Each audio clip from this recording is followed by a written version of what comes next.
penalti yang dilakukan oleh Rizky Ridho karena sikutan tadi. Betul. Qatar di laga pertama dia di timnas senior. Assalamualaikum warahmatullahi wabarakatuh. Saya akan menginformasikan, ini informasi yang up to date bahwa Justin Hubner ini harusnya hari ini sudah terbang ke Qatar ya, dari Jepang ke Qatar, tapi kenyataannya ini informasi yang saya dapat belum terbang juga dan kemungkinan akan diundur terbangnya besok. Jadi besok terbang, sore atau malam harinya langsung tanding. Ya mungkin kayak seperti Nathan Choaon ya. Cuman kita belum tahu apakah langsung diturunkan atau enggak. Kalau kemarin kan Nathan Choaon kan diturunkan pada babak kedua ya. Babak kedua untuk menggantikan. Nah, ini apakah Justin Hubner langsung dimainkan, langsung ikut starting 11 atau enggak? Karena ya kemarin kan kita tahu sendiri bahwa Indonesia terkena 2 kartu merah ya, Ivar Jenner sama Ramadan Sananta. Nah, kita kekurangan pemain nih.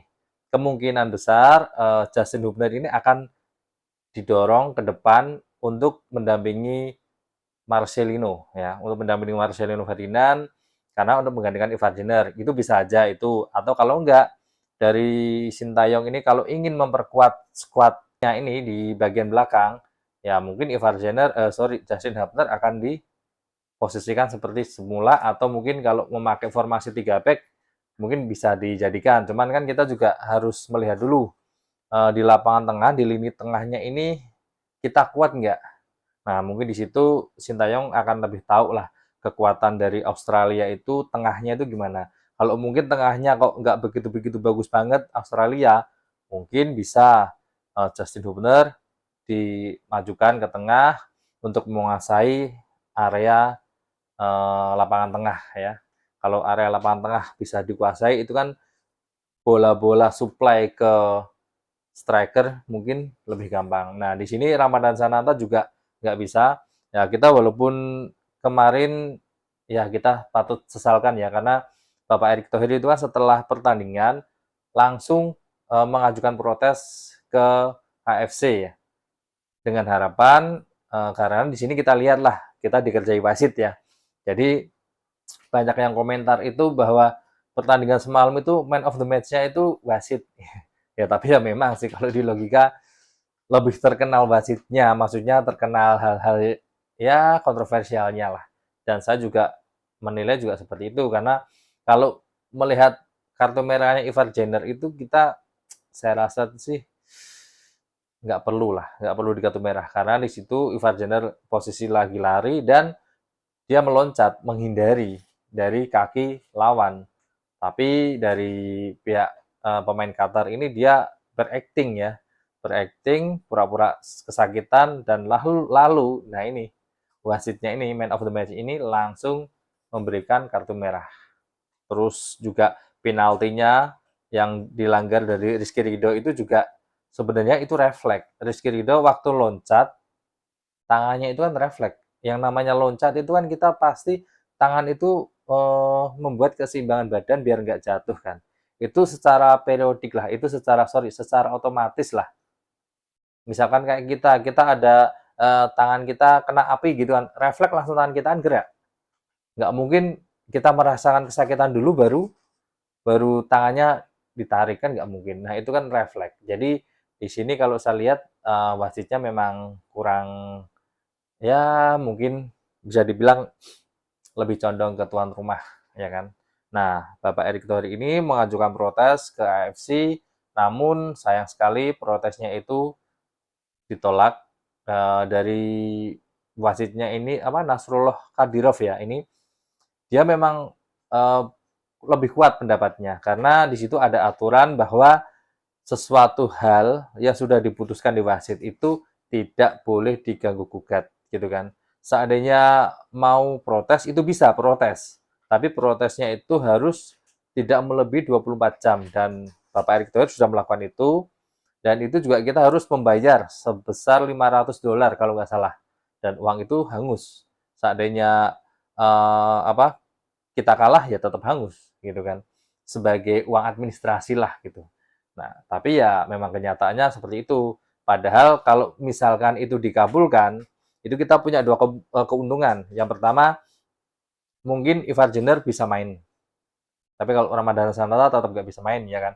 Kita kan ini, Bapak Erick Thohir juga komplainnya ini kan di Rizky Ridho yang dapat pelanggaran penalti sama Justin Hubner ya. Tapi memang ditolak semua dan akhirnya hasilnya ya seperti itu, seperti inilah. Jadi besok itu dua orang ini nggak bisa main melawan Australia. Tapi kalau melawan Yordanianya itu Justin Hubner masih bisa main. Tapi kalau Ramadhan Sananta sepertinya belum bisa. Jadi mungkin kalau Indonesia bisa lolos, Ramadhan Sananta mungkin bisa main lagi. Tapi kalau Indonesia hanya stuck di penyisian grup ya mungkin nggak bisa. Tapi kita berdoa lah mudah-mudahan kita bisa sampai ke babak selanjutnya. Nah, keuntungan yang keduanya itu seandainya itu dikabulkan oleh AFC protes kita, maka wasit yang bernama Nasrullah Kadirov ini kemungkinan tidak akan dilanjutkan lagi di AFC mungkin. Mungkin jadwal-jadwal dia memimpin laga itu nanti akan digantikan dengan wasit-wasit yang lain.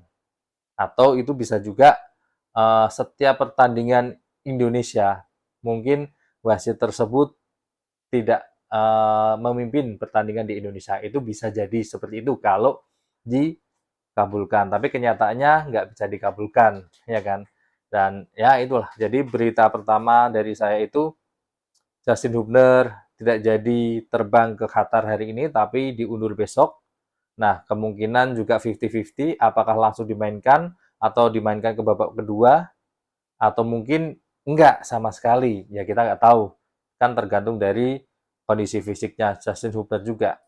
Karena kenapa kok ditunda? Karena Justin Hubner itu masih harus bermain di klubnya, ya kan, Cerezo Osaka ya. Terus ini saya juga baca berita juga bahwa Indonesia itu ternyata itu sudah dikerjai oleh pihak Qatar itu sebelum pertandingan.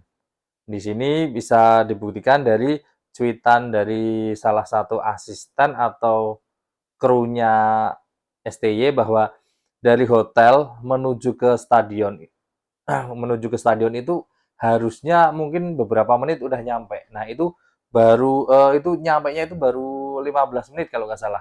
Jadi itu bisnya itu muter-muter dulu gitu kan dengan harapan mungkin mengacaukan kondisi psikisnya pemain atau mungkin kalau nyampe di stadionnya itu gimana ya? Tidak tidak terlalu banyak waktu untuk prepare. Mungkin nyampe langsung harus tanding karena udah telat nih waktunya. Jadi dibuat agak gitu, kita juga nggak tahu. Yang jelas cuitannya itu seperti itu bahwa kita itu dikerjai oleh Qatar itu sebelum pertandingan sampai ke pertandingan yang sesungguhnya. Jadi ya bisa tahu sendirilah Qatar itu yang AFC senior dia menjuarai Piala AFC dengan cara gimana? Ya kan? Dia mendapatkan penalti, ya kan? Melawan Palestina juga seperti itu. Dan yang terakhir ini nggak kalah pentingnya, saya ingin menginformasikan bahwa ini benar atau enggak saya juga kurang tahu. Cuma di sini banyak cuitan-cuitan tulisannya Arab dan udah ditranslate ke bahasa Indonesia. Jadi nanti saya akan tampilkan di samping ini. Nanti akan saya tampilkan. Ini saya akan membaca beberapa aja, membaca cuitannya nanti akan saya tampilkan semua bahwa di sini ada yang berpendapat, sebentar saya cari dulu, menang dengan bantuan wasit tidak ada gunanya, seharusnya wasitlah yang memimpin para profesional, wasit yang bias ini sungguh menyedihkan. Nah ini apakah yang komentar orang Qatar sendiri atau orang Indonesia yang bisa berbahasa Arab, kita juga nggak tahu. Terus ini ada lagi, ini yang saya baca yang pakai tulisan Arab ya. Ada yang komentar pakai bahasa Inggris juga. Ini, lihatlah orang Indonesia meluncurkan kampanye yang membuat saya marah di halaman tersebut. Maksudnya para supporter ya. Terus sepak bola Qatar patut malu. Banyak keputusan wasit yang merugikan Indonesia. Jelas Qatar tidak bisa bermain sepak bola tanpa bantuan wasit. Ini sangat memalukan. Ini ada lagi. Percayalah Qatar akan menjadi juara AFC U23. Kali ini karena dibantu oleh wasit dan video asisten. Nah, di sini juga kita lihat, saya juga hampir lupa ini, bahwa video asisten referee-nya itu yang menjaga itu dari Thailand. Wasit dari Thailand. Jadi ya gimana ya?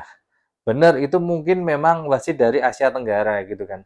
Tapi kita tahu sendiri kan bahwa Thailand, Vietnam, Malaysia itu rival rival kita gitu loh, rival bebuyutan kita. Kalau dulu kita pernah sama Thailand, terus sama Malaysia. Kalau Malaysia sekarang udah di bawah kita secara ranking ya, karena disalip sama kita. Dulu waktu kita di bawahnya Malaysia, Malaysia apa seolah-olah ya ini seolah-olah kayak memandang kita di bawahnya gitu kan. Tapi berhubung kita menyalip, agak diem nih gitu kan para netizen Malaysia. Nah, yang agak rame ini kan Vietnam. Tapi ketika Vietnam kemarin dibungkam, udah diem ya kan. Nah, ini nggak tahu eh, apakah wasitnya Thailand ini ada rasa nggak kepengen Indonesia yang rivalnya itu maju atau mungkin gimana saya nggak tahu. Apakah mungkin dapat pesangon dari pihak Qatar saya juga nggak tahu. Wallahu alam. Yang jelas seperti itu. Nah mungkin yang saya bacakan sedikit ini ada banyak nanti akan saya tampilkan aja dan ya mungkin kalau ada info-info update sebenarnya saya pengen bikin video ini dari tadi pagi cuman karena harus bekerja ya saya baru sempat malam ini dan ini pun malam jam berapa ini nanti saya upload jam berapa saya juga kurang tahu mungkin ini jam setengah 11 malam saya upload kalau nggak malam ini ya mungkin besok pagi lah ya oke mungkin dari saya cukup sekian dan wassalamualaikum warahmatullahi wabarakatuh.